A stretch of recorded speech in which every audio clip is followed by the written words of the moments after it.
ॐ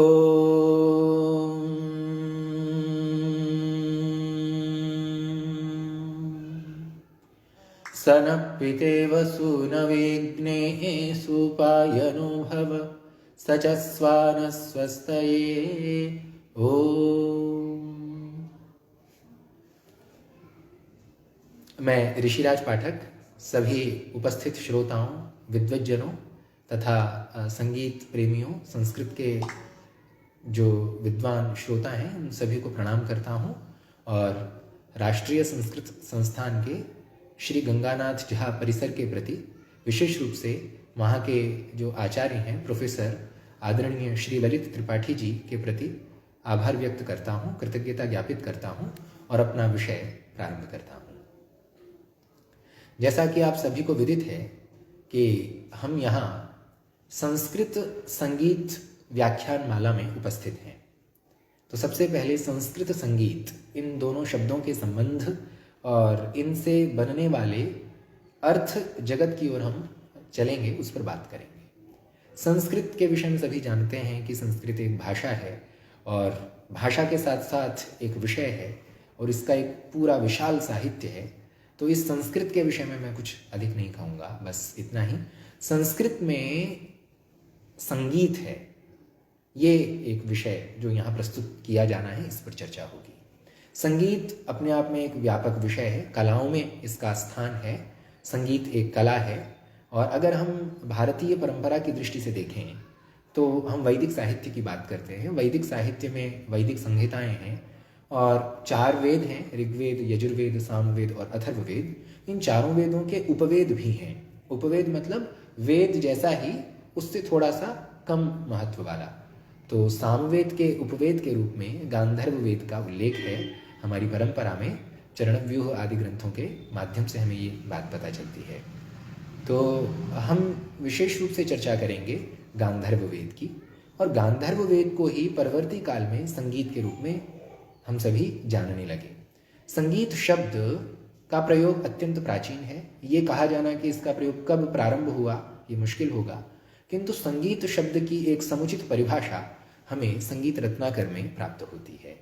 संगीत रत्नाकर 12वीं शताब्दी के बाद का, लगभग 13वीं शताब्दी के प्रारंभ का ग्रंथ है और संगीत रत्नाकर के रचनाकार आचार्य शार्ंगदेव हैं।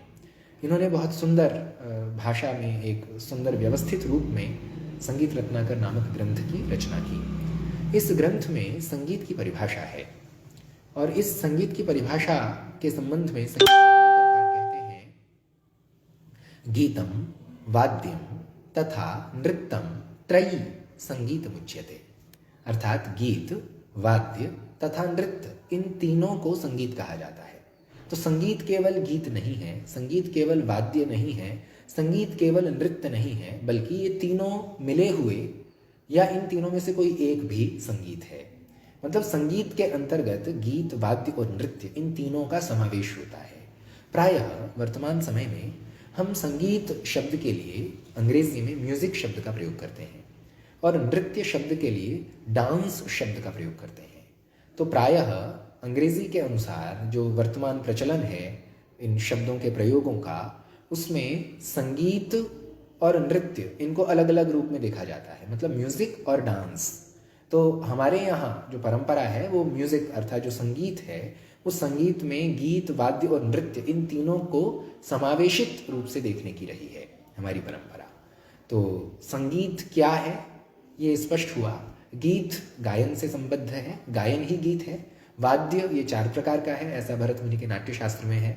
ये भविष्य में अगले व्याख्यान के रूप में हम इसको प्रस्तुत करेंगे। और नृत्य क्या है, ये अभिनय विशेष जब लय आदि के साथ जुड़ जाता है तब ये नृत्य है। इस पर भी भविष्य में कभी चर्चा होगी। तो वस्तुतः ये संगीत का एक बहुत बड़ा जगत है। इस संगीत के जगत में विभिन्न ग्रंथों का अभ्युदय हुआ। भगवान शिव से ये परंपरा प्रारंभ होती है। माता सरस्वती वीणा वादन करती हैं, भगवान श्री कृष्ण बांसुरी वादन करते हैं, भगवान श्री गणेश मृदंगम के वादक हैं और भगवान श्री विष्णु शंख बजाते हैं, भगवान शिव डमरू बजाते हैं। भगवान शिव बहुत अच्छे नर्तक हैं, उन्होंने नृत्य विद्या का प्रवर्तन किया और रावण, दशानन रावण, ये रावणास्त्रम के निर्माता हैं। रावणास्त्रम वस्तुतः जो रावण हत्था राजस्थान में एक वाद्य है, उसके लिए प्रयुक्त होने वाला संस्कृत शब्द है। वर्तमान समय में इसकी समीपता, मतलब इसका सामीप्य या इसका सादृश्य हम वायलन नाम के वाद्य से जोड़ सकते हैं। वस्तुतः वायलन और रावण हत्था में भेद है। रावण हत्था एक राजस्थानी वाद्य है। तो जो हमारे देवी देवता हैं, जैसे माता पार्वती लास्य करती हैं, इन सब के पास वाद्य हैं।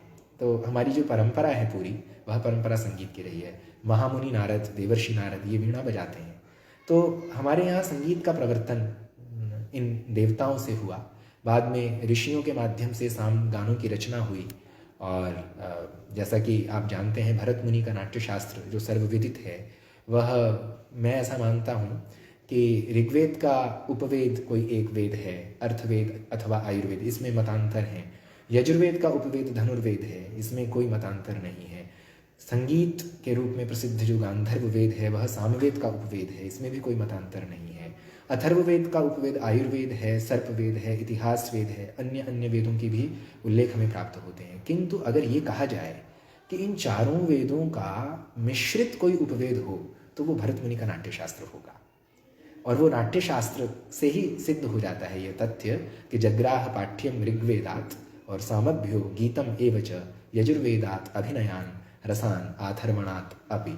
ये श्लोक मैंने थोड़ा संधि विच्छित करके बोला। तो चारों वेदों का जो तत्व है, एक एक करके चारों वेदों से जो इन्होंने तत्व लिया, वो नाट्य में लिया। तो नाट्य में संगीत जो है वो अंग के रूप में प्रयुक्त होता है। जहाँ इन्होंने कहा कि सामभ्यो गीतमेव च, तो जो गीत तत्व है वो संगीत के अंतर्गत है, जो नाट्य का एक अंश है। नाट्य अंगी है और नाट्य के अंग के रूप में ये सब प्रयुक्त होते हैं। इसी प्रकार जहाँ अभिनय की बात की कि यजुर्वेदात अभिनयान, तो अभिनय और गीत तत्व और अभिनय को मिलाकर और वाद्य का भी संयोजन कर दिया जाए तो नृत्य की रचना हो जाएगी। तो नाट्य और नृत्य में बहुत अंतर नहीं है। इस पर हम विशद चर्चा बाद में करेंगे। अब हम थोड़ी सी चर्चा और करेंगे कि आज का जो हमारा विषय है संगीत क्या है, ये हमें बहुत संक्षेप में स्पष्ट हुआ। अब हम चर्चा करेंगे कि नाद किसे कहते हैं, क्योंकि आगे के जो व्याख्यान हैं उनमें हम वैदिक संगीत की चर्चा करेंगे। ऋग्वेद का संगीत कैसा है, यजुर्वेद का संगीत कैसा है, सामवेद का संगीत कैसा है, और विशेष रूप से सामगान के संगीत की क्या संरचना है, उसका प्रयोग कैसा है, उसका सिद्धांत पक्ष क्या है। तो इन सभी को समझने के लिए हमें नाद की अवधारणा को स्पष्ट करना होगा। नाद क्या है, ये एक विशेष प्रश्न होगा। नाद किसे कहते हैं? नाद शब्द को लेकर अगर सामान्य तौर पर कहा जाए तो कोई भी आवाज़ नाद हो सकती है। मतलब सामान्य तौर पर इस नाद को समझने के लिए ध्वनि शब्द को भी हम समझ लेंगे। ध्वनि क्या है? कोई भी आवाज़ ध्वनि है, किंतु संगीतोपयोगी ध्वनि नाद है। मोटर की आवाज़ हो सकती है, गाड़ी की आवाज़ हो सकती है, पत्थर के गिरने की आवाज़ हो सकती है, बर्तन की आवाज़ हो सकती है, बर्तन के बजने की आवाज़ हो सकती है, घंटे की आवाज़ हो सकती है, ताली की आवाज़ हो सकती है, ड्रम की आवाज़ हो सकती है। आवाज़ तो किसी भी प्रकार की हो सकती है। वाहन की आवाज़ हो सकती है, हॉर्न की आवाज़ हो सकती है। आवाज़ तो कोई भी हो सकती है। वो सभी आवाज़ें ध्वनियाँ तो हैं, किंतु जो संगीतोपयोगी आवाज़ है, जिस आवाज़ का, जिस ध्वनि का प्रयोग हम संगीत में करते हैं, उसको हम नाद कहते हैं। ये सामान्य परिभाषा है नाद की। किंतु अगर हम चर्चा करें हमारे संगीत रत्नाकर के अनुसार, तो संगीत रत्नाकर में नाद के संबंध में बहुत सुंदर परिभाषा दी है। उन्होंने कहा है कि नकारम प्राणनामानम। संगीत रत्नाकर, इसमें 7 अध्याय हैं, इसका भी कभी परिचय मैं प्रस्तुत करूंगा। तो बहुत सुंदर इसमें कहा है कि नकारम प्राणनामानम और दकारम अनलम विदुः, कि जो नकार है वो प्राण है और दकार है अनल। प्राण और अनल, अनल मतलब अग्नि। ठीक है, पुनः एक बार समझ लेते हैं। मैं संस्कृत का श्लोक इसलिए ले रहा हूँ ताकि प्रामाणिकता रहे। ये संगीत रत्नाकर का जो प्रथम अध्याय है, स्वराध्याय, उसका 3रा प्रकरण है, नादस्थान श्रुति स्वराख्यम प्रकरणम। उसकी 6ठी कारिका है और वह इस प्रकार है, नकारम प्राण नामानम। नकारम नाम किम? प्राण नामानम। नकारः कः? प्राण है जिसका नाम, वह नकार है। और दकारम अनलम विदुः, जो विद्वान हैं वे नकार को प्राण के रूप में और दकार को अनल अर्थात अग्नि के रूप में जानते हैं। तो क्या हो गया, नाद में दो वर्ण हैं, ना में न है एक तो और एक द है, तो न जो है वो प्राण का प्रतीक है और जो द है वो अनल अर्थात अग्नि का प्रतीक है। तो कहा आगे, जातः प्राणाग्नि संयोगात, प्राण और अग्नि के संयोग से इसकी उत्पत्ति होती है, तेन नादोभिधीयते, इसी कारण इसको हम नाद कहते हैं। तो नाद की उत्पत्ति प्राण और अग्नि के द्वारा होती है। अब ये प्राण क्या है, अग्नि क्या है, ये बहुत गंभीर विषय होगा। ये दार्शनिक विषय जो उपनिषद आदि में चर्चित है, ये बहुत बड़ा विषय होगा।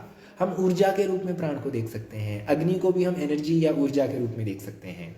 जैसे ये एक परंपरा श्रुत है कि जो सामवेद है वो सूर्य से है, सूर्यात् सामवेदः, तो सूर्य का संबंध सामवेद से है और यजुर्वेद का संबंध वायु से है, ऋग्वेद का संबंध अग्नि से है।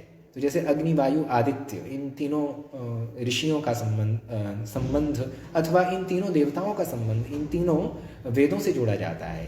इनका जो त्रयी का जो समुच्चय है, जैसे ऋग्वेद का अग्नि से संबंध है, यजुर्वेद का प्राण से वायु से संबंध है, सामवेद का सीधा आदित्य अर्थात सूर्य से संबंध है, ऐसा माना जाता है। ये बिल्कुल तय है, इसमें कोई किसी को दो राय नहीं है। अब इसकी व्याख्याएं भी भिन्न भिन्न प्रकार से होती हैं, जैसे ऋचम वाचम प्रपद्ये मनु यजुः साम प्राणम प्रपद्ये इत्यादि, ये यजुर्वेद के मंत्रों में है कि जो ऋक है वो क्या है, वाक है, वाणी है, और जो मन है वो यजुः है, और साम जो है वो प्राण है। तो साम में गाना होता है, साम का जो स्वत्व है वो स्वर है, ऐसा छांदोग्य प्रभृति उपनिषदों का कथन है। तो प्राण, एनर्जी, अग्नि, इनके माध्यम से ही नाद की उत्पत्ति होती है। तो नाद की उत्पत्ति प्राण और अग्नि के संयोग से होती है, इसीलिए इसको नाद कहा जाता है। यह निर्वचन संगीत रत्नाकरकार ने आचार्य शार्ंगदेव ने दिया है। अब प्रश्न करते हैं कि नाद का हमें अर्थ तो स्पष्ट हो गया, तो ये भी स्पष्ट हो गया कि नाद संगीतोपयोगी ध्वनि है। ये संगीत के क्षेत्र में बिल्कुल प्रचलित सिद्धांत है कि हर कोई आवाज़ नाद नहीं हो सकती, किंतु जिस आवाज़ को सुनकर आपको मधुरता मिले, आपको एक अच्छी अनुभूति हो, है ना, हृदय रंजित हो जाए, मन रंजित हो जाए, तो वह ध्वनि जो है वह नाद के रूप में स्वीकार्य हो जाएगी। वह ध्वनि व्यक्ति की भी हो सकती है, सार्थक भी हो सकती है, निरर्थक भी हो सकती है। अब जैसे मैं जो भी बोल रहा हूँ वो सार्थक ध्वनि है क्योंकि वो शब्दात्मक है और शब्द अर्थात्मक होता है, किंतु जो शब्द अर्थ से युक्त है वह सार्थक ध्वनि होगी, वह नाद होगा, उसको हम शब्द ब्रह्म के रूप में देखते हैं।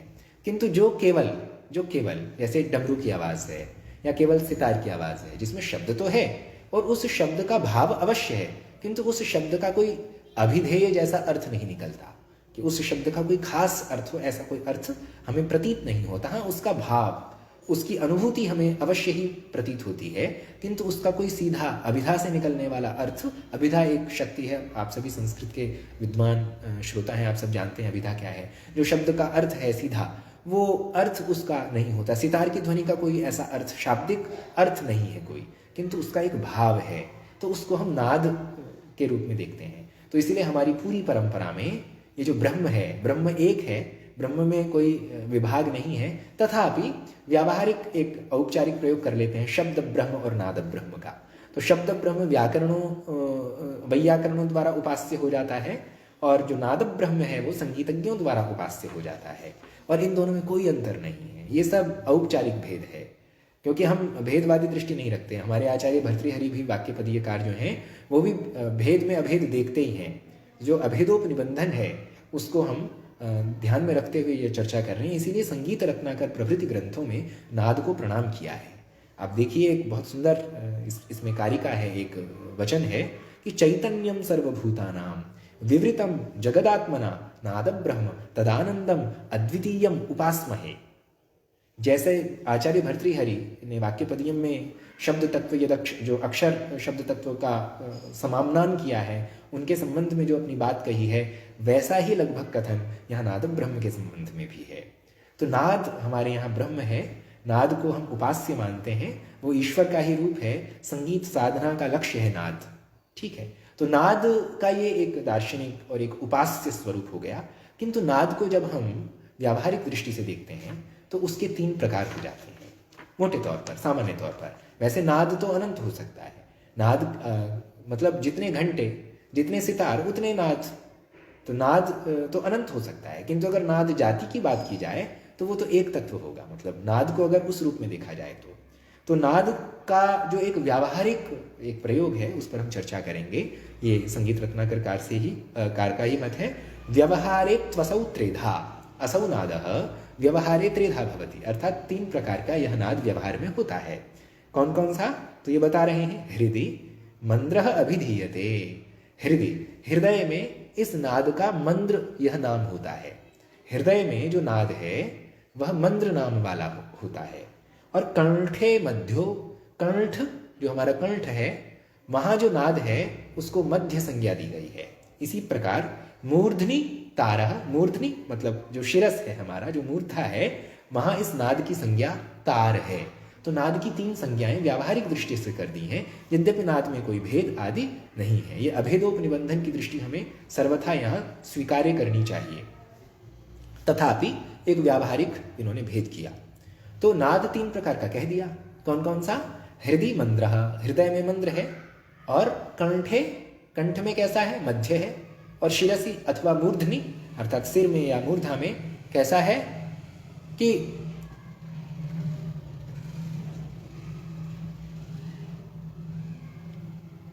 जी नादाधीनम जगत सर्वम, ये बिल्कुल इसी में ही सब लिखा हुआ है। मतलब सारा का सारा नादोपासनया देवा ब्रह्म विष्णु महेश्वरा भवन्त्युपासिता नूनम यस्मादेति तदात्मकाः, पूरा का पूरा नादाधीनम जगत सर्वम इसी का सिद्धांत है। आगे हम चर्चा करते हैं 3 प्रकार के नाद की इन्होंने एक व्यावहारिक परिकल्पना की है कि हृदय में मंद्र है, कंठ में मध्य है, और मूर्धनि मतलब शिर में या मूर्धा में यह तार संज्ञक हो जाता है। अब इसी को वर्तमान संगीत में सप्तक के रूप में जाना जाता है। जो वर्तमान संगीत में, वस्तुतः ये वर्तमान संगीत शब्द जो है ये औपचारिक प्रयोग है वर्तमान, प्राचीन समय से भी इसको सप्तक के रूप में देखा जाता रहा है, किंतु मैं वर्तमान शब्द का प्रयोग से केवल इसीलिए कर रहा हूँ कि वर्तमान संगीत की जो पुस्तकें प्रकाशित हैं उनमें इसी शब्द का व्यवहार है। ठीक है, तो हमारे यहाँ सप्तकों का एक कॉन्सेप्ट है, एक अवधारणा है।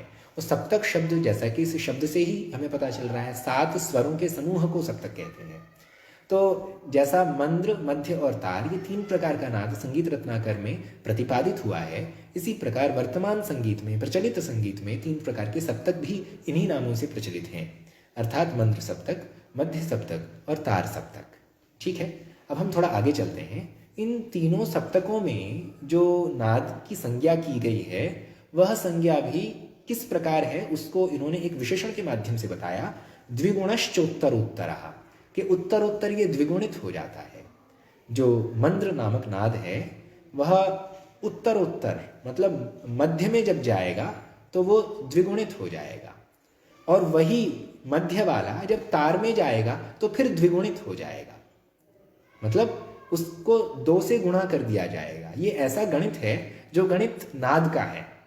यह गणित जो है वो लिखा पढ़ी का गणित नहीं है, ये अभ्यास का गणित है, और ये गणित बड़ा ही सुंदर है। मैं एक प्रयोग के माध्यम से इस बात को स्पष्ट करूंगा, किंतु इससे पहले नाद के संबंध में थोड़ी सी और चर्चा कर लेते हैं। ये जो नाद है, यह नाद जैसे कि अभी हमने चर्चा की कि सार्थक और निरर्थक दोनों प्रकार से हो सकता है। जो निरर्थक है उसको सामान्य तौर पर हम नाद ब्रह्म की श्रेणी में रखते हैं, और जो सार्थक है उसे हम शब्द ब्रह्म की श्रेणी में रखते हैं। किंतु जो शब्द ब्रह्म वाला नाद है वो भी बहुत सुंदर हो सकता है। ठीक है, दोनों ही स्थितियां हो सकती हैं। केवल वाद्य संगीत को आप सुन सकते हैं जिसमें तबला और सितार इनका केवल संयोजन हो, इनकी ही संगति हो, तो वो भी एक विशेष संगीत होगा। उसमें किसी शब्द से मिलने वाला कोई अभिधा वाला अर्थ नहीं मिलेगा आपको, किंतु आपका हृदय रंजन होगा, आपको बहुत सुंदर लगेगा सुनकर, भाव की अनुभूति होगी। तो वो संगीत का, वो नाद का महत्व है। वो नाद का महत्व अनुभव से ही समझ में आ सकता है, मतलब अनुभवैक गम्य है वो। तो इसलिए ये कहना कि नाद का क्या वो है मीनिंगलेस कैसे हमें प्रभावित करेगा, वो आपको म्यूजिक से प्रभावित करेगा, वो सुनकर समझ में आएगा, बांसुरी की धुन से सुनकर समझ में आएगा। ठीक है, अब जरा हम इन सप्तकों पर चर्चा कर लें। हम क्योंकि गीत की विशेष रूप से बात कर रहे हैं, गीत इन तीनों में प्रधान है। इन तीनों में वाद्य, नृत्य और गीत, इन तीनों में गीत प्रधान है, क्योंकि गीत कहीं भी गाया जा सकता है। वाद्य के लिए आपको उपकरण की आवश्यकता है, ये कंठ का उपकरण हमेशा हमारे साथ है। नृत्य में और भी अधिक उपकरण और आहार्य जैसी अभिनय की पूरी परंपरा चाहिए। तो ये जो जितना कम महत्व का है वो बाद वाला है। मतलब तीनों का महत्व सही है लगभग, कोई इतना फर्क की ऐसी कोई बात नहीं है, किंतु गीत को प्रधानता दी गई है, ठीक है। इसलिए सामगान में आपको नृत्य नहीं मिलेगा, सामगान में वाद्य मिलेंगे किंतु स्वर वाद्य मिलेंगे, तालवाद्य नहीं मिलेंगे, किंतु संगीत सब जगह मिलेगा। नृत्य में गीत है, नृत्य में वाद्य है, किंतु वाद्य में नृत्य हो ये आवश्यक नहीं है। हर बाद वाले में पहले दो रहेंगे, ये लगभग तय है, 100% लगभग ऐसा है कि हर बाद वाले में पहले वाले रहेंगे। अब जरा चर्चा करते हैं जो हमारे शारीरिक अंग हैं। इन्होंने 3 अंगों की बात की, एक तो हृदय और दूसरा कंठ और तीसरा मूर्धा। वस्तुतः ये हृदय, कंठ और मूर्धा, इन्होंने ये अंतिम सिरों की बात की है, ठीक है। किंतु ये शुरू होते हैं नाभि से, नाभि से हृदय तक 1, हृदय से कंठ तक 2, कंठ से सिर तक 3, ऐसा इसका जो क्रम बनेगा वो कुछ इस प्रकार बनेगा। इन्होंने अंतिम वाला ले लिया संगीत रत्नाकरकार ने, और ऐसी स्थिति जो है वो नारदीय शिक्षा में भी यथावत मिलती है। तो नाभि से लेकर हृदय तक यहाँ जब जो हवा है, जो वायु है, जब वो टकराती है तो नाद की उत्पत्ति होती है। और यहाँ तंत्रियाँ हैं स्वर की, यहाँ 22 सूक्ष्म सूक्ष्म नाड़ियाँ हैं। जो ये नाड़ियाँ 22 इस रूप में मैं आपके सामने इस शब्द का प्रयोग कर रहा हूँ कि उन नाड़ियों में जब हवा टकराती है तो 22 भिन्न भिन्न प्रकार के उच्चावच के अनुसार, ऊंचाई या नीचाई के अनुसार हमें धुन सुनाई देती है, हमें आवाज़ की तारता का पता चलता है। तारता मतलब आवाज़ की ऊंचाई या नीचाई का पता चलता है। जैसे उदाहरण के लिए सा रे गा मा पा मा ग रे सा, तो सा ये कम ऊंचा है, यद्यपि ये ऊंचा है, सा ऊंचा है, किंतु रे ये इससे थोड़ा अधिक ऊंचा है, गा और अधिक ऊंचा है, मा और अधिक ऊंचा है, पा और अधिक ऊंचा है, धा और अधिक ऊंचा है, नी और अधिक ऊंचा है, सा ये सबसे ऊंचा है, सा नी धा पा मा ग रे सा। तो इसका मतलब जो ऊंचाई है, जो नीचाई है, सा ये ऊंचा है, सा ये नीचा है, रे ये ऊंचा है, गा ऊंचा है, ये और ऊंचा है, ये बहुत बहुत नीचा है, बहुत नीचा है, हा बहुत नीचा है, ये बहुत ऊंचा है। तो ये जो ऊंचाई और नीचाई है, अगर इन ऊंचाई और नीचाइयों को, इसको हम तारता शब्द से कहेंगे भविष्य में, इसको उच्चावच कहेंगे, इसको तारता कहते हैं, इसको हम कहते हैं पिच एक्सेंट। अगर हम अंग्रेजी में इसके लिए कोई शब्द गढ़ें, जो भाषा वैज्ञानिक प्रयोग करते हैं, वो 2 प्रकार के एक्सेंट मानते हैं, पिच एक्सेंट और स्ट्रेस एक्सेंट। तो स्ट्रेस एक्सेंट पिच एक्सेंट के बिना नहीं हो सकता, और पिच एक्सेंट स्ट्रेस एक्सेंट के बिना हो ही नहीं सकता। ये जो इनको अलग अलग मानने की परंपरा है, वो वस्तुतः उसमें थोड़ा सा झोल है, वो एक दूसरे पर अत्यंत निर्भर हैं। वो आप जैसे कारकों में भर्तृहरि ने बताया है ना कि जिसकी विवक्षा है वो प्रधान हो जाता है, किंतु ऐसा नहीं कि उसमें शक्तिहीनता है, उनमें हर प्रकार की शक्ति है, अनंत शक्तियां हैं। उसी प्रकार पिच एक्सेंट और स्ट्रेस एक्सेंट दोनों में दोनों के ही गुणधर्म विराजमान हैं। इस पर कभी चर्चा होगी। अब जरा हम इस पर बात कर लेते हैं कि ये जो नाड़ियां हैं, 22 प्रकार की नाड़ियां जो हमने अभी चर्चा की, नाभि से हृदय के मध्य हैं, इन 22 नाड़ियों में अलग अलग स्थान पर जब हवा ऊपर टकराती है तो अलग अलग ध्वनि उत्पन्न होती है, और वो ध्वनि श्रूयमाण होती है। हम अपने इन कानों से उन ध्वनियों को सुन सकते हैं। तो जो ध्वनियाँ कानों से सुनी जा सकती हैं, उन ध्वनियों को इन्होंने श्रुति और स्वर के रूप में स्पष्ट किया। तो अभी पहले सप्तक पर चर्चा कर लेते हैं, फिर स्वर और श्रुति पर विशेष बात करेंगे। क्या है कि जो मोटे शब्दों में समझते हैं, बहुत ही सरल भाषा में समझते हैं, जो मोटी आवाज़ होती है, सुबह सुबह की आवाज़ होती है, जिस आवाज़ में आप प्रायः अपने से 1 फुट दूर बैठे व्यक्ति से बात करते हैं, जैसे मैं अभी आप लोगों से बात कर रहा हूँ, क्योंकि मेरे सामने मोबाइल 1 फुट से अधिक दूर नहीं है ना, तो मैं मोबाइल को ये मान रहा हूँ कि मेरे सामने एक व्यक्ति है और मैं उससे बात कर रहा हूँ। यद्यपि यांत्रिक सुविधा से ये आवाज़ बहुत दूर तक जा रही है, किंतु ये जो मेरी बातचीत का ढंग है ये मंद्र सप्तक में है। ये मंद्र संज्ञक नाद में मैं बात कर रहा हूँ आपसे। किंतु अगर मैं अपने स्वर को ऊपर कर लूँ, मैं आप लोगों से अब जो बात कर रहा हूँ, अब जो मेरा स्वर है वो मध्य सप्तक में है। अभी जो मैंने इससे पहले वाक्य बोला वो मध्य सप्तक में बोला है। तो जब हम थोड़ा दूर चिल्ला के बोलते हैं ना कि कृष्ण देवदत्त आगच्छ अत्र गौश्चरति, जब हम ऐसा बोलते हैं तो वो मध्य सप्तक में होता है। वो हमारी आवाज मंद्र की नहीं होती, वो हमारी मध्य सप्तक की आवाज होती है। और जब हम बहुत चिल्ला के बोलते हैं, बहुत ही तेज चिल्ला के बोल देते हैं, थोड़ी असुविधा होगी, अभी मैं ऐसा बोलना नहीं चाह रहा हूं, तो वो तार सप्तक होता है। ठीक है, अब क्या है कि हमारे आचार्यों ने, जो हमारे संगीत के विद्वान रहे हैं हमारे आचार्य, उन्होंने इन तीनों सप्तकों में, मतलब इन तीनों प्रकार की नाद संज्ञाओं में 7-7 स्वरों को ढूंढा है, 7-7 स्वरों को। और वो उनमें से हर एक स्वर अगले सप्तक में अगली जो नाद संज्ञा है उसमें द्विगुणित हो जाता है, और उससे भी अगली नाद संज्ञा में उससे पहले वाला द्विगुणित हो जाता है। तो पहले वाला एक को छोड़कर अगले वाले में चतुर्गुणित हो जाता है। तो 2 या 4 विभाजन समान है, कट जाएगी, दो की संख्या से कट जाएगी, तो इसलिए हारमनी बन जाती है। हारमनी एक कॉन्सेप्ट है संगीत में कि 2-2 सप्तकों को मिला दिया जाए और एक नई चीज क्रिएट होती है, उसमें एक नया सौंदर्य बनकर आता है। ठीक है, अब जरा हम थोड़ी सी चर्चा हारमोनियम के माध्यम से करेंगे। यद्यपि प्रातःकाल से कक्षाएं होने के कारण मेरा गला थका हुआ है, तथापि प्रयत्न करूंगा कि कुछ ठीक प्रस्तुत हो सके, और अगर त्रुटि होती है तो आप मुझे उसके लिए क्षमा करेंगे। यह हारमोनियम है। सा सा, ये हारमोनियम में हमने सा एक स्वर लिया है। मैं इसको शुरू करने से पहले सा रे ग म प ध नी, इन 7 शब्दों का उच्चारण कर रहा हूं। ये क्रमशः षड्ज, ऋषभ, गांधार, मध्यम, पंचम, धैवत और निषाद, इन नामों से जाने जाते हैं। इन्हीं को संक्षेप में हम सारे ग म प ध नी ऐसा कह देते हैं। किंतु कभी भी हम पूर्णता चाहते हैं, हमें युगल पसंद है, हमें जोड़ा पसंद है, इसलिए हम सा से शुरू करके सा पर छोड़ देते हैं। तो इसलिए सारे ग म प ध नी सा तक जाता है, यद्यपि वो जो अगला सा है वो अगले सप्तक का है, अगली नाद संज्ञा का है वो। ठीक है, तो इसको एक बार सुनते हैं। सा रे ग म प ध नी सा। ये जो मैंने 7 स्वर आपके सामने बोले हैं, ये मध्य सप्तक के स्वर हैं। इन स्वरों में जिस प्रकार के नाद का प्रयोग है वह मध्य संज्ञा वाला है।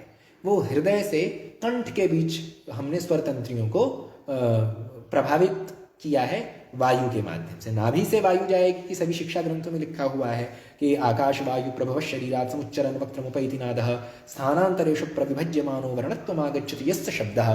ये सभी जानते हैं इस विषय में। तो यहाँ से नाभि से वायु ऊपर उठता है और वो हृदय पर्यंत 7 भिन्न भिन्न स्थानों में जब टकराता है तो मंद्र सप्तक की 7 स्वरों की ध्वनि निकलती है। और जब वही वायु हृदय से लेकर कंठ पर्यंत यहाँ तक 7 अलग अलग स्थानों में टकराता है तो मध्य सप्तक की ध्वनि निकलती है। और जब वही वायु कंठ से लेकर सिर तक के 7 अलग अलग स्थानों में टकराता है ना, प्रभावित करता है, तो ये तार सप्तक के 7 स्वर होते हैं। वर्तमान समय में या कभी भी इन 7 मतलब 7 स्वर मंत्र सप्तक के, 7 स्वर मध्य सप्तक के और 7 स्वर तार सप्तक के, तो कितने हो गए? 7 गुणा 3 बराबर 21। ये 21 स्वर हो गए सामान्य रूप से। यद्यपि स्वर 7 है, वस्तुतः स्वर 7 भी नहीं है, स्वर 12 है। तो 12 गुणा 3 करेंगे तो कितने हो जाएंगे? 12 36 स्वर हो जाएंगे। और श्रुतियां 22 हैं, और 22 गुणा 3 करेंगे तो 66 श्रुतियां हो जाएंगी। तो अभी श्रुतियों पर भी हम चर्चा करेंगे। तो वस्तुतः कि ये जो 7 का समूह है, ये 21 स्वर हो जाते हैं। और इन 21 स्वरों को हर व्यक्ति अपने इस शरीर नामक यंत्र से अगर वो बोल दे, उच्चरित कर दे, तो ये सबके लिए संभव नहीं है। इसके लिए विशेष अभ्यास, विशेष बल और शक्ति की आवश्यकता है। मेरे जैसे कृशकाय व्यक्ति इसको हमेशा उपस्थित करने, बोलने, ये आवश्यक नहीं। तो इसके लिए क्या है कि आपका एक विशेष अभ्यास और आपकी खुराक, आपने कितना पौष्टिक आहार ग्रहण किया है और आप कितने बलिष्ठ हैं, उस पर भी निर्भर करता है। मैं प्रयत्न करता हूं एक छोटा सा कि इन 21 स्वरों को आपके समक्ष प्रस्तुत किया जाए, जिससे ये बात स्पष्ट हो जाएगी प्रायोगिक रूप में कि ये नाद की जो संज्ञाएं हैं, मंद्र संज्ञा है, मध्य संज्ञा है और ये तार संज्ञा है, इसका अंतर, द्विगुणित अंतर क्या है, जो उत्तरोत्तर इसके द्विगुण्य की बात की गई है, वो क्या है, इस पर हम चर्चा करते हैं जरा। तो पहले मध्य सप्तक, सा रे गा मा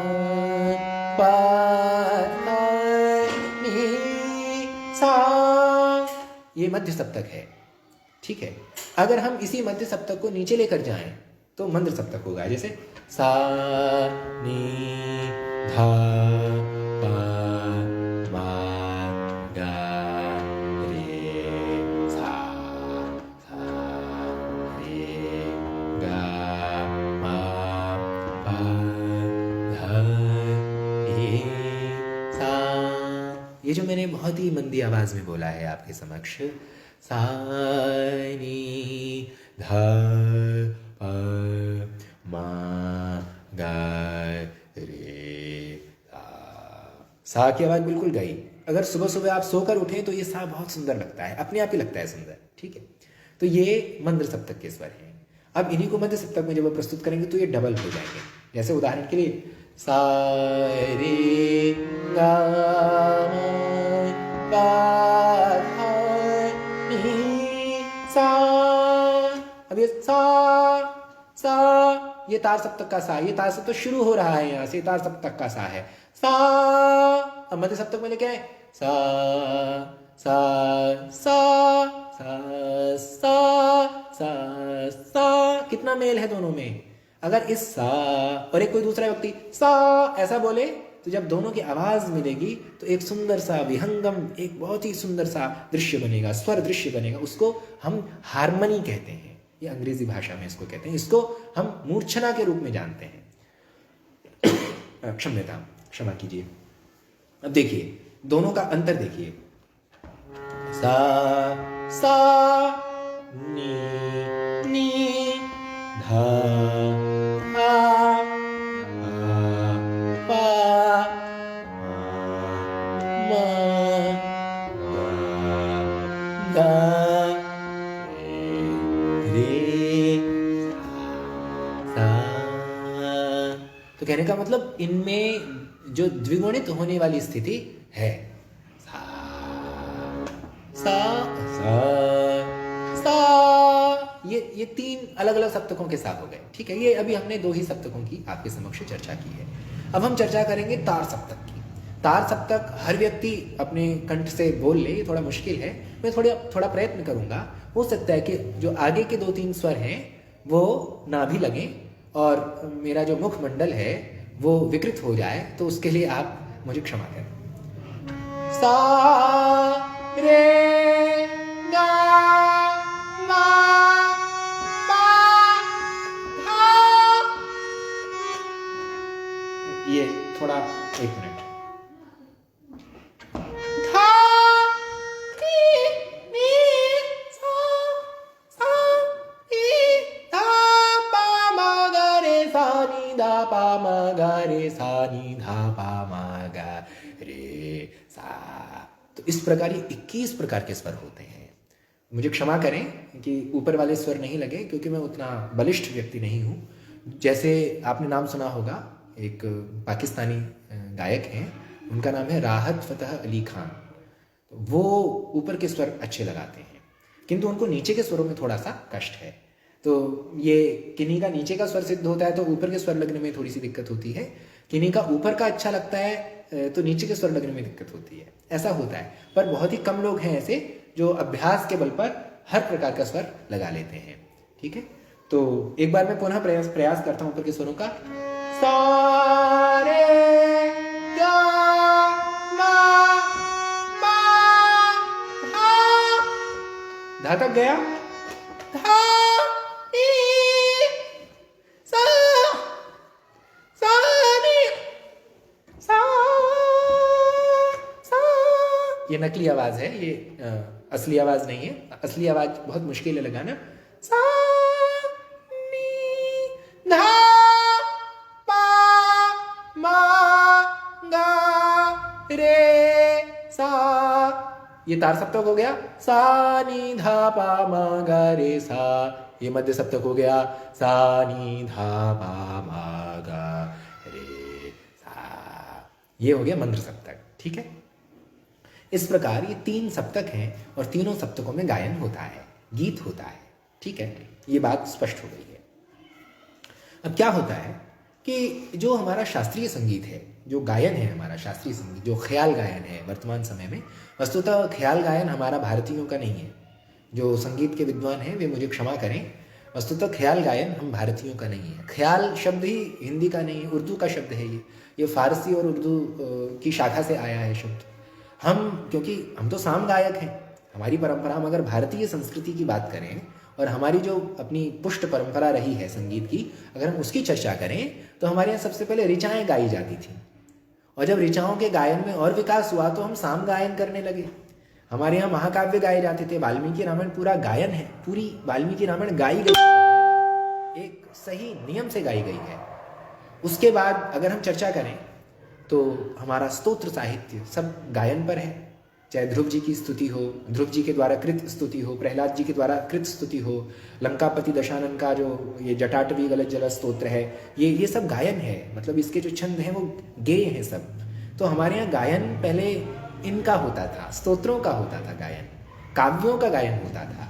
धीरे धीरे परंपरा में जब भरत मुनि का नाट्यशास्त्र उद्भूत हुआ, भरत मुनि का नाट्यशास्त्र का काल क्या है इस पर लेकर विद्वानों में बड़ा मतभेद है। ये आप सभी जानते हैं, सभी विद्वान इस विषय में ये कोई नई बात नहीं, सबको इस विषय में ज्ञात है कि वर्तमान समय में पिछले लगभग 150 वर्षों में जब से ये पाश्चात्य जगत का प्रभाव हमारे यहाँ पड़ा है और काल निर्धारण के विशेष प्रयास हुए हैं, तो जो बाह्य सभ्यता के लोग थे उन्होंने सब कुछ ईस्वी के पास लाने का एक अनावश्यक प्रयास किया, जबकि हम ऐसा नहीं मानते। हमारी युग गणना है, हमारे पास सूर्य सिद्धांत जैसे एक मानक ग्रंथ में, जो ज्योतिष शास्त्र का बड़ा ही मानक ग्रंथ है, उसके 14वें अध्याय में जिसका नाम मानाध्याय है, उसमें 9 प्रकार का काल विभाजन दिया है और उसमें हम बहुत ही आगे हैं और हम बहुत पुराने हैं। अगर इस दृष्टि से विचार करके भरत मुनि की बात की जाए और नाट्यशास्त्र की बात की जाए तो नाट्यशास्त्र में स्वयं लिखा है कि नाट्य की उत्पत्ति जो है वो त्रेता युग में हुई, त्रेता युग का विषय है। तो उसकी कई प्राचीन कारिकाएं, और विशेष रूप से जो तंडु नाम के जो ऋषि हैं, जो आचार्य हैं, जो भगवान शिव जी के शिष्य थे, जिन्होंने भरत को तांडव लक्षण नाम का ज्ञान दिया, जो 4थे अध्याय नाट्यशास्त्र में है पूरा का पूरा विवरण, जिसमें 32 प्रकार के अंगहार हैं और 108 प्रकार के करणों का पूरा वर्णन है, निरूपण है। वो सब चीज़ें प्राचीन समय की हैं, अत्यंत प्राचीन काल का है, वो त्रेता काल का विषय है सारा। तो उस काल में हमें पता चलता है कि ध्रुवा गायन होता था। भरत मुनि के नाट्यशास्त्र से सूचित होता है कि हम लोग प्राचीन समय में ध्रुवा गाते थे। उसके बाद अनंत शताब्दियां बीत गईं, न जाने कितने गायन के रूप, गान विधाएं आई होंगी और काल कवलित हो गई होंगी। हम इतिहास में उन सबको दर्ज नहीं कर सकते, हम नहीं जानते। उसके बाद जो हमें जानकारी मिलती है वो जाति गायन की मिलती है। जाति एक गायन का एक प्रकार था, जातियाँ गाई जाती थी। उसके बाद फिर राग आए कि राग गायन होगा, और राग गायन में ही फिर ख्याल गायन शुरू हो गया। ये ख्याल गायन जो है ये मुसलमानी प्रभाव है, मतलब ये फारसी और ये उर्दू वाली साइड है, इसलिए वहाँ छोटा ख्याल और बड़ा ख्याल इन जैसे शब्दों का प्रयोग होता है। मुझे ऐसा लगता है कि हम लोगों को इसमें थोड़ा संशोधन करना चाहिए, नए संगीत शास्त्र जैसे ग्रंथ लिखने चाहिए। मैं इस विषय में कुछ स्वतंत्र लेखन कर रहा हूँ, और छोटा ख्याल जैसी चीज़ों में जो अपनी चीज़ें हैं उनको हम स्वीकार करें और उसका नाम लघु कल्प या बृहत कल्प, बड़ा ख्याल, ऐसे कुछ नाम हम दें। अगर इसी को सितार पर हम जाएं तो रजा खानीगत और मसीद खानीगत जैसे नाम हैं। तो कई बार ऐसा लगता है कि जिसे हम हिंदुस्तानी शास्त्रीय संगीत कहते हैं, है ना, या हम गायन की बात करते हैं, छोटा ख्याल या बड़ा ख्याल की, या रजा खानी या मसीद खानी की बात करते हैं, तो वस्तुतः है क्या वो है तो स्वरों का ही खेल। तो हम उसको क्या अपने रूप में नहीं गा सकते, वो हम स्वतंत्र रूप से गा सकते हैं। तो इसीलिए इन सभी शब्दों से, इन सभी नामों से भी ज्ञात होता है कि यहाँ इन संगीत के विषय में इनका क्या महत्व है। जो भी हो, हम उस इतने बड़े विशाल क्षेत्र में अभी नहीं जाएंगे। अभी हमें चर्चा करनी है नाद पर। और नाद, जैसा कि मैंने आपके सामने रखा कि इसकी 3 संज्ञाएं हैं, मंद्र, मध्य और तार, और इन तीनों संज्ञाओं का क्या प्रयोग हो सकता है वो आपके समक्ष थोड़ा प्रस्तुत किया। अब हम चर्चा करते हैं स्वर के विषय में। स्वर क्या है? स्वर शब्द के 14 अर्थ हैं। अगर आप स्वर शब्द पर बात करें, स्वर शब्द के पूरे भारतीय वाङ्मय को अगर हम उठा पटक करके देख लें और कोश ग्रंथ भी ले लें, ब्राह्मण ग्रंथों को ले लें, तो 14 भिन्न भिन्न अर्थों में स्वर शब्द का प्रयोग होता है। किंतु वर्तमान समय में हम यहाँ जो उपस्थित हैं, यहाँ स्वर शब्द का जो हम अर्थ लेंगे वो हम इसके 4 अर्थ लेंगे, क्योंकि जब तक हम स्वर शब्द के 4 अर्थ स्वीकार न करें तब तक हम अपने इस विषय पर बात नहीं कर सकते, तब तक हम इसमें प्रवेश नहीं ले पाएंगे। किंतु ये चारों के चारों अर्थ संगीत से संबंधित हैं, ये बड़ी बात है। तो एक तो स्वर शब्द का अर्थ है वर्ण, आकार आदि, जैसे अ आ इ ई उ रिल री ए ऐ ओ औ, जो हम पाणिनि जी के सूत्र पढ़ते हैं, अ इ उण रिल रि ए ओ ऐ औ, इन चारों सूत्रों में। अथवा जो हमारी देवनागरी लिपि है, जो हमारी वर्णमाला है, जिसमें हम स्वर व्यंजन पढ़ते हैं, ये जो स्वर है इसको हम स्वर के रूप में जानते हैं, क्योंकि स्वयं राजंत इति स्वराः, ये जो लक्षण है ये इन्हीं पर खरा उतरता है, जैसा कि स्वर की परिभाषा स्वर का लक्षण दिया गया है। व्यंजन पे ये नहीं जाएगा, तो इसलिए संगीत में भी क्या होता है, जो स्वर होते हैं वो यही होते हैं वस्तुतः अगर आप बहुत सूक्ष्मता से विचार करें तो सा में आ है, रे में ए है, ग में अ है, म इन सब में नी में ई है, बस बाकी सब में अ और आ से काम चलता है। प्राचीन समय में ये सा में तो आ रहता ही है, पर प्राचीन समय में रे री के रूप में था, नी के रूप में था, बाकी सब आ से युक्त थे, मतलब सारी गामा पा धा नी, ऐसा जो ये है संगीत रत्नाकर आदि ग्रंथ हैं उनमें सारे गामा पा धा नी नहीं लिखा हुआ, वहां लिखा है सारी री, रे नहीं है, री है, सारी गामा पा धा नी ऐसा लिखा है, किंतु वर्तमान में हम सारे गामा पा धा नी ऐसा बोलते हैं। जो भी है, इनमें स्वर है, अगर सा में से आ हटा दीजिए तो आप सा बोल ही नहीं सकते, रे में से ए हटा दीजिए आप रे बोल ही नहीं सकते, ग म प ध नि में से आप अ ई हटा दीजिए आप बोल ही नहीं सकते। इसका अर्थ क्या हुआ कि जो स्वयं राजंत इति स्वराः वाली परिभाषा हमें वैयाकरण संप्रदाय से प्राप्त होती है, वो पूरी की पूरी परिभाषा यथावत संगीत शास्त्र में भी एप्लीकेबल है, संगीत शास्त्र में भी उसको हम उसी निकष पर कस सकते हैं, कोई अर्थ में अंतर नहीं पड़ेगा, क्योंकि ये भी स्वयं विराजमान है, स्वयं राजा हैं, अपने आप में राजा हैं, इनको किसी की आवश्यकता नहीं, इनको प्रकाशित करने के लिए स्वयं ही ये समर्थ हैं, स्वयं ही शक्तिमान हैं।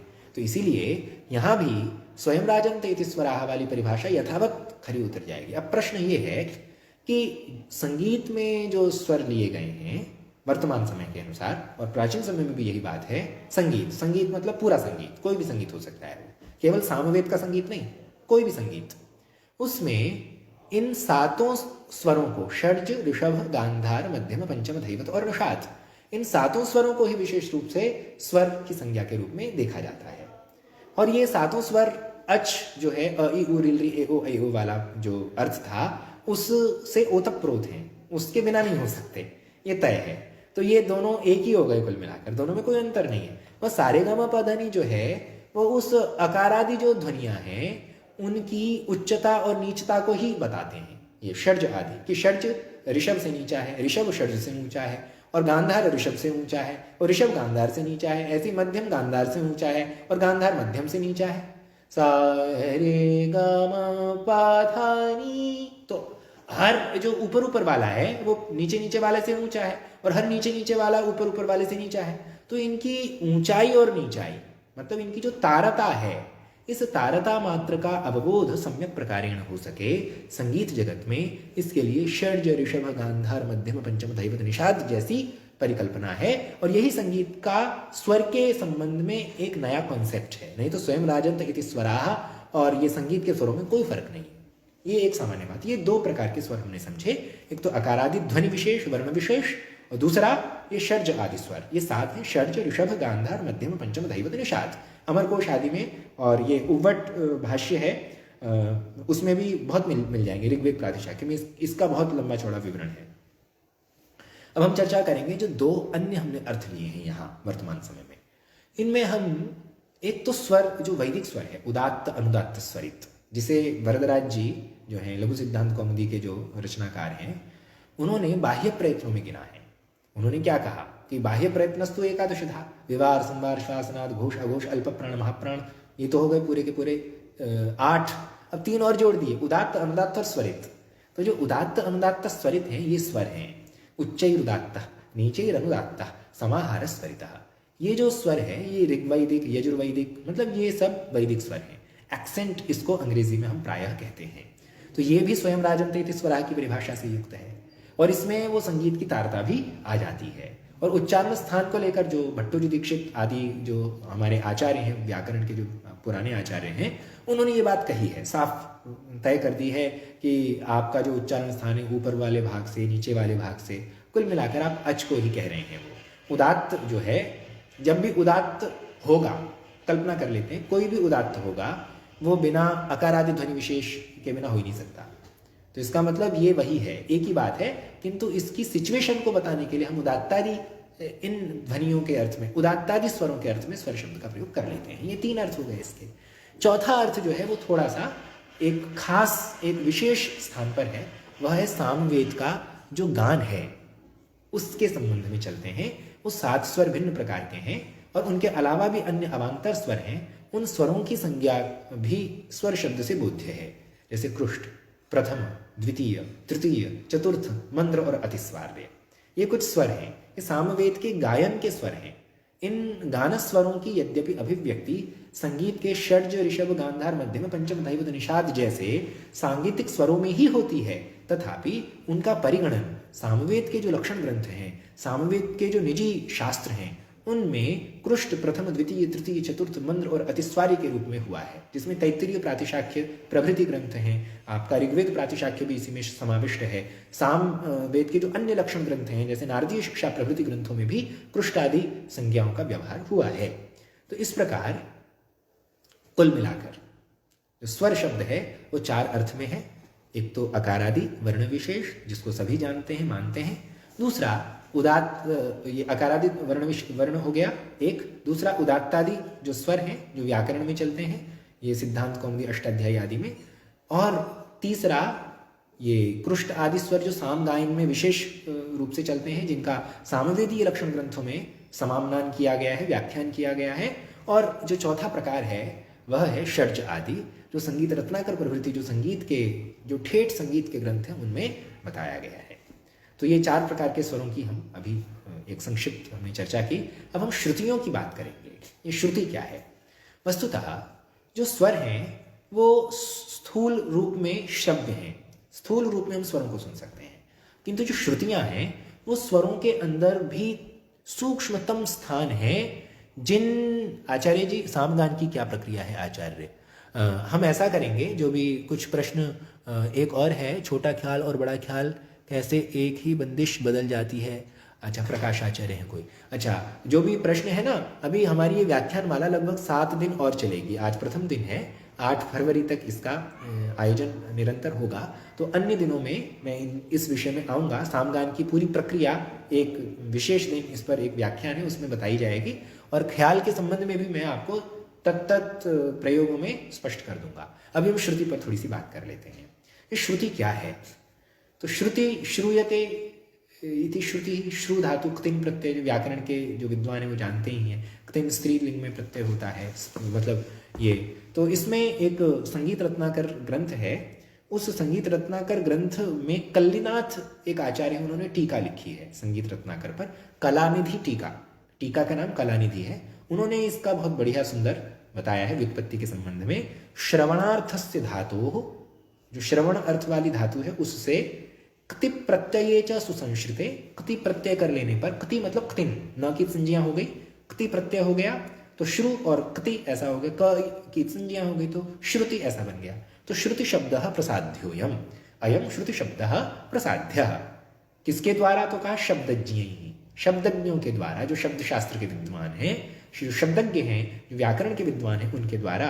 और ऐसे नहीं, कर्म साधन ही, ये श्रुति शब्द कर्म साधन है, अर्थात जो क्तिन प्रत्यय हुआ है वो भाव में नहीं हुआ, वो कर्म में हुआ है।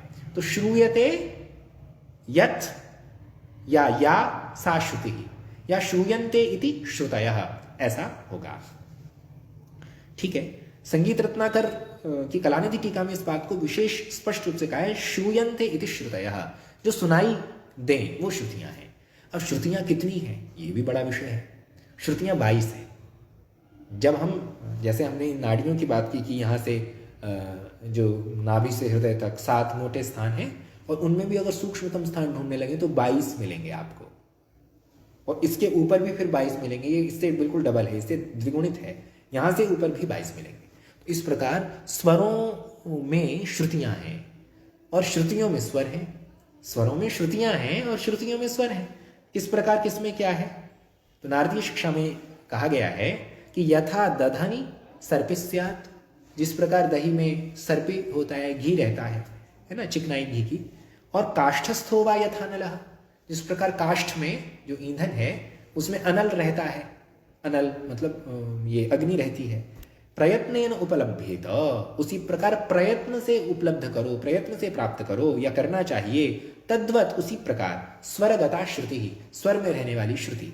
तो स्वर में श्रुति रहती है, श्रुति में स्वर रहते हैं, एक ही बात है। अब कौन किस में रहता है, न्याय के विद्वान समवाय संबंध देखते रहें, वो एक अलग विषय है। पर स्वर में श्रुति और श्रुति में स्वर, ये एक ही बात है, इसमें कोई ज़्यादा अलग भाव नहीं है। तो इस प्रकार हमारे यहाँ 22 सूक्ष्मतम स्थान ढूंढे गए। जब तथाकथित वैज्ञानिक आविष्कार नहीं हुआ था, उतने तंत्र हमारे पास यंत्र नहीं थे, तब हमारे नारद, देवर्षि नारद जैसे जो मुनि थे, जो हमारे ये आचार्य थे, भरत मुनि जैसे जो आचार्य थे, इन सभी ने हमारे शरीर में जो नाड़ियां हैं उनमें इतने सूक्ष्मतम स्थान ढूंढ लिए थे, जिसे आधुनिक यंत्रों पर भी आप उतारें तो वैसा ही दिखता है। अब इन 22 श्रुतियों के संबंध में मैं कुछ बताऊंगा कि इनके नाम क्या हैं। तो इनके नाम और इनके स्थान क्या हैं, तो इनके नाम और स्थान मैं आपके सामने रखता हूँ। तीव्रा कुमुदवती, मंदा छंदोवती, दयावती, रंजनी, रतिका, रौद्री, क्रोधा, वज्रिका, प्रसारिणी, प्रीति, मार्जनी, क्षिति, रक्ता, संदीपिनी, आलापिनी, मदंती, रोहिणी, रम्या, उग्रा और क्षोभिणी। ये 22 श्रुतियां हैं और ये 22 श्रुतियां स्वरों में हैं। कैसे? तो एक श्रीमल्लक्ष्य संगीतम नाम का ग्रंथ है, उसके उद्धरण से स्पष्ट होता है। चतुश्चतुश्चतुश्चैव षड्ज मध्यम पंचमाः द्वे द्वे निषाद गांधारौ त्रिस्त्री ऋषभ धैवतौ, अर्थात षड्ज, पंचम और मध्यम, या षड्ज, मध्यम और पंचम, सा म प, इनकी 4-4 श्रुतियां हैं। सा की 4, म की 4 और प की 4, इनकी 4-4 श्रुतियां हैं। ठीक है, षड्ज, मध्यम, पंचम की 4 श्रुतियां हैं। अब ये प्रश्न होता है कि अन्य स्वरों की कितनी श्रुतियां हैं, तो 4-4-4 कितनी होंगी? 4 गुणा 3 बराबर 12, 4 3 12, 12 श्रुतियां और 10 श्रुतियां और चाहिए, तभी 22 होंगी। तो कहा द्वे द्वे निषाद गांधारौ, निषाद और गांधार की, नी और ग की 2-2 श्रुतियां हैं, तो 2-2 4 हो गई, 12 और 4 16 हो गई। और त्रिस्त्री ऋषभ धैवतौ, और 3-3 श्रुतियां हैं, वो ऋषभ और धैवत की हैं। रे की 3 और ध की 3 श्रुतियां हैं, तो 3 और 3 6, पहले कितने हो गए थे? 16, 16 और 6 22 श्रुतियां हो गई। ठीक है, तो ये 22 श्रुतियां कैसे हैं, इस पर 2 मत हैं। जो प्राचीन विद्वान थे, प्राचीन जो संगीत आचार्य हैं, वो ये कहते हैं कि तीव्रा, कुमुद्वती, मंदा और छंदोवती, ये 4 श्रुतियां हैं। तो जो चौथी श्रुति है उस पर सा है, ये प्राचीन विद्वानों का मत है। किंतु आधुनिक विद्वान कहते हैं नहीं, पहली श्रुति पर सा है। थोड़ा सा अंतर है इसमें, मतलब वो उसमें कोई फर्क नहीं पड़ता।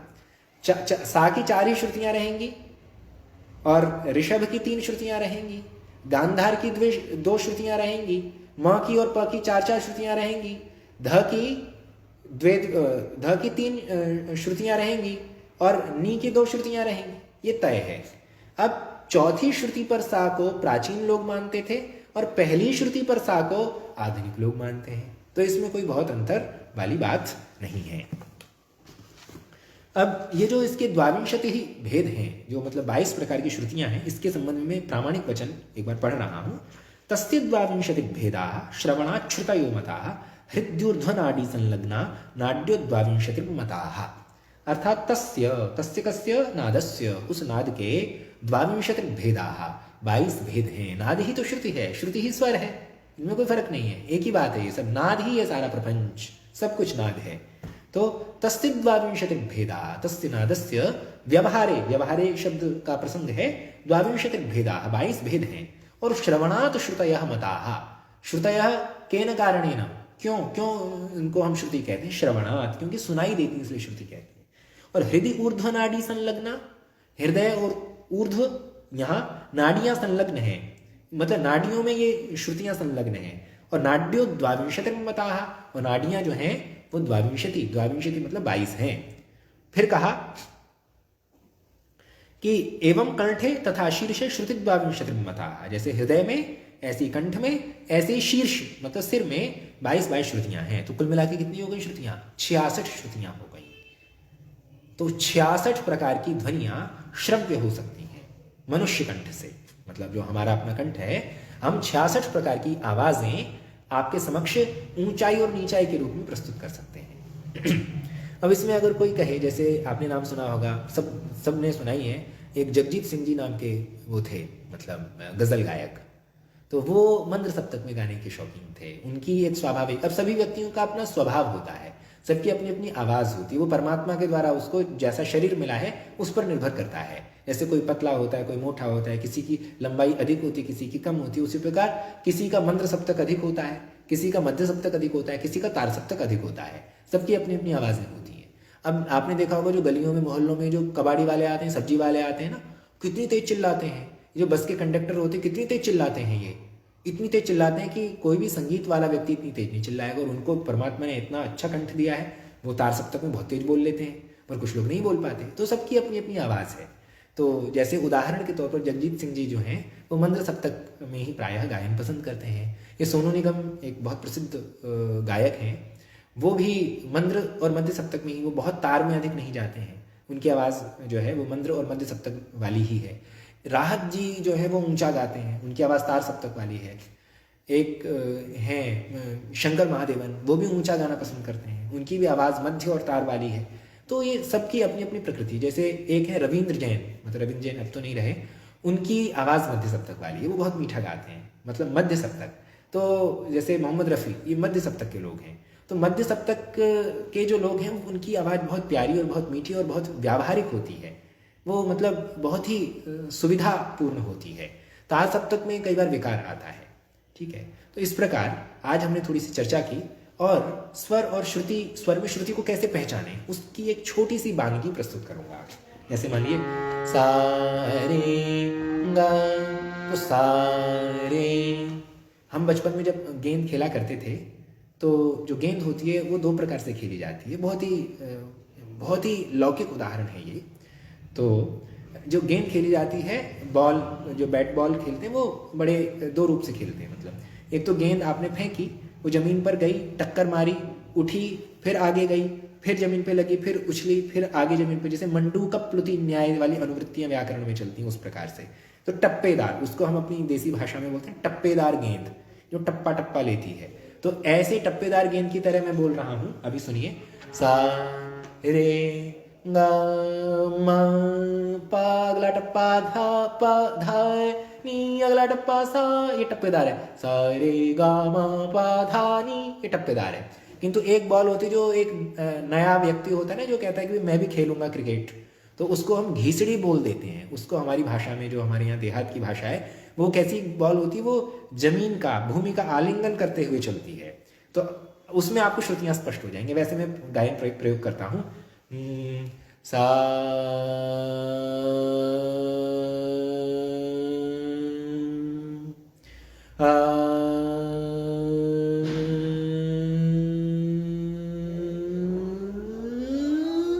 आवाज कितनी ऊंची जा सकती है, सा रे, टप्पेदार गेंद वाला उदाहरण, सा, इसमें 4 श्रुतियां हो गई। ये बहुत महीन है, बहुत सूक्ष्म है। सा